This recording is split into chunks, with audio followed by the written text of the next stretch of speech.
Have you ever felt too small, too young, or too weak to do something important? What if God chose a little shepherd boy to defeat a giant warrior? What if that same boy would one day become the greatest king in Israel? This is the incredible true story of David and Goliath. Long ago, in the town of Bethlehem, there lived a man named Jesse. Jesse had 8 sons, and the youngest was David. David was not the strongest of his brothers. He was not the tallest. He was not the oldest. While his older brothers trained as warriors, David spent his days taking care of sheep. Every morning, David would lead the sheep to green pastures. He would guide them to fresh water and protect them from danger. While watching the sheep, Easy now. Drink David your fill. often sang songs to God and played his harp. Though many people overlooked David, God was watching him closely. God saw David's kind heart, his courage, and his faith. Little did David know that God had a very special plan for his life.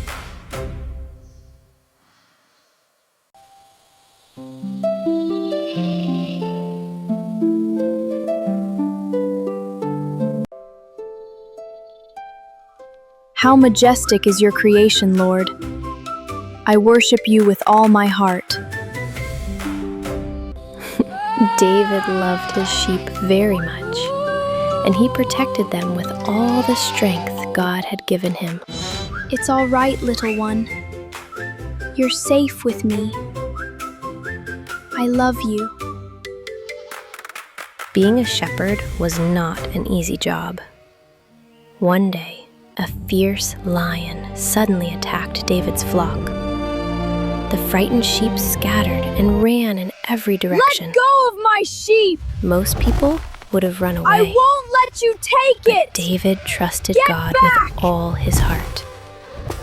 Without giving up, David chased the lion and rescued the helpless sheep from its mouth. Another time, a huge bear attacked the flock. Once again, David courageously fought the bear and saved every sheep. These dangerous moments taught David a very important lesson. God would always help those who trusted him and obeyed him. Every battle David faced in the wilderness was preparing him for a much greater battle that would change his life forever. At that time, Israel was ruled by King Saul. At first, Saul obeyed God, but over time, Saul became proud and stopped listening to God's instructions. Because Saul had rejected God's commands, God decided to choose a new king for Israel. God spoke to the prophet Samuel. Go to Bethlehem. I have chosen one of Jesse's sons to be king. Samuel obeyed God without delay and traveled to the little town of Bethlehem. When Samuel arrived, the elders of Bethlehem came to welcome him. They were happy to see God's prophet, but they were also afraid because they did not know why he had come.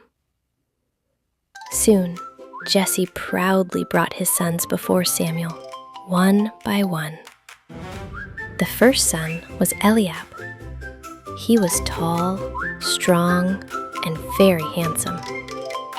When Samuel saw him, he thought to himself, "Surely this is the one the Lord has chosen to be king." But God said, Do not look at his appearance or his height, because I have rejected him. People look at the outside appearance, but I, the Lord, looks at the heart. One by one, Jesse's sons stood before Samuel. The second son came, then the third, then the fourth. The fifth son stepped forward, then the sixth, and finally the seventh. But each time God said, "No, this is not the one I have chosen." Even though they were strong and impressive, God rejected them all. Finally, Samuel turned to Jesse and asked, "Are these all your sons?" There is still the youngest. He is taking care of the sheep. Send someone to call him. We will not do anything until he gets here. Meanwhile, David was busy taking care of his sheep when he heard someone calling his name from far away. As the man came closer, he said, "Come quickly, David. You are needed at home." Soon David arrived from the fields, still dressed like a humble shepherd boy. He looked like an ordinary shepherd. Then God told Samuel to rise and anoint David, because he was the one God had chosen. Samuel poured oil on David's head. From that day forward, God's Spirit came powerfully upon David.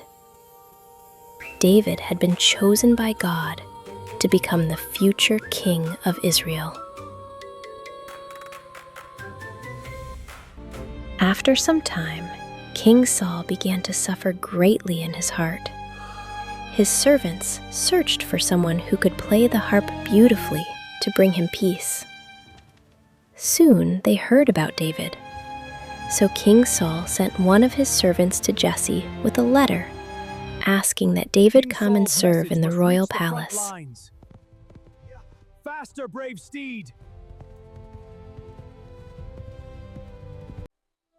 A royal letter. The king summons one of my sons. This is for our family. Goodbye, father. Goodbye, everyone.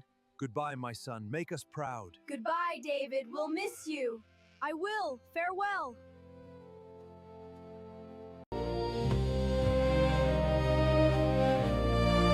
So David set off on his journey to King Saul's palace.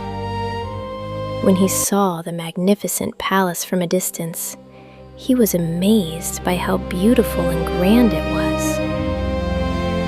As David reached the palace gates, the guards welcomed him and allowed him to enter. With great courage, David walked confidently into the royal palace. Your Majesty, I am David. Welcome, David. You may rise. Thank you, my king. After greeting the king, David immediately began to play his harp for him.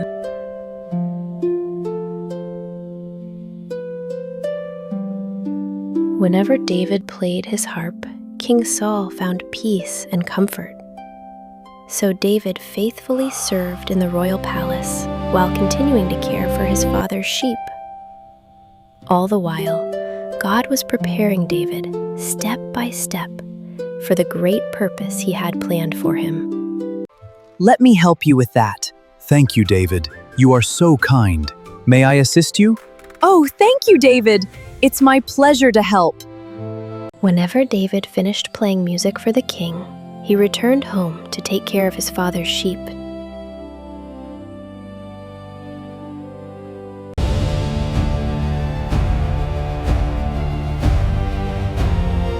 One day, the Philistines gathered a great army to fight against Israel.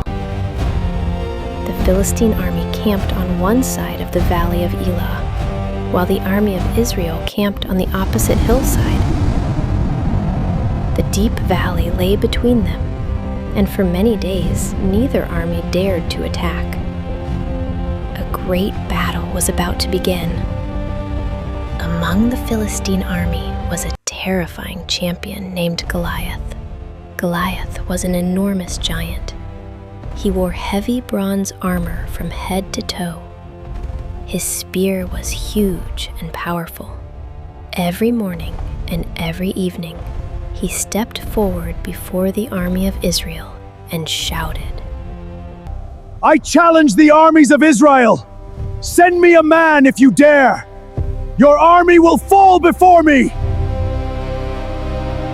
For 40 days in a row, Goliath came forward every morning and every evening, repeating the same challenge.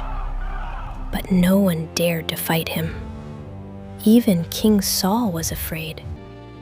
The entire army of Israel trembled with fear, and not a single soldier was brave enough to face the giant.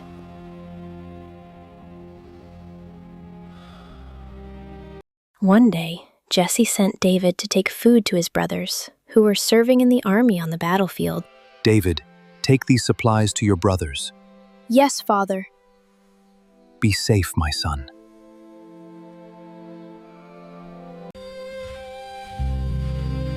So David set out on his journey, carrying food to his brothers at the battlefield. Day after day, the giant never stopped mocking the people of Israel and insulting their God. Then one day, David arrived at the army camp. As soon as he got there, he heard Goliath shouting insults at God's people. David was shocked. He turned to the soldiers and asked, Is there no one brave enough to fight me? Where is your courage? Where is your God? Choose one man to fight me. If he defeats me, we will become your servants. But if I defeat him, you will serve us. Who is that man who is insulting the army of the living God? That is Goliath, the mighty giant of the Philistines. And what will I gain if I take him down? David was not scared of Goliath at all, because David did not look at how big Goliath was. David looked at how great God is. David's older brother, Eliab, became angry when he saw David at the battlefield, asking so many questions. Why have you come here?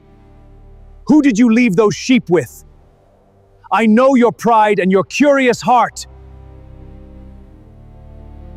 But David paid no attention to him. He continued asking questions, and soon the soldiers brought him before King Saul. So, you are David. I am, my lord. You have courage to stand before me. You are only a young boy. Why do you think you can fight this giant? That man has been fighting battles all his life. He has been a mighty warrior since he was young. I cared for my father's sheep. When a lion or a bear attacked, I rescued the sheep.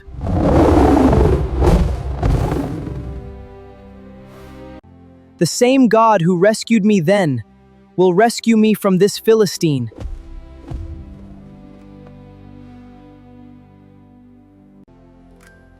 Go, and may the Lord be with you.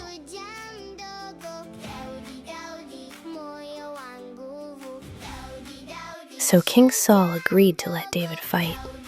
He dressed David in his own armor to prepare him for battle. But the armor was too heavy for David, and he could hardly move in it. David, are you all right?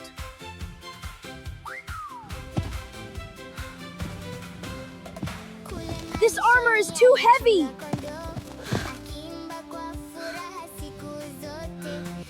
I cannot fight with these, because I am not used to them.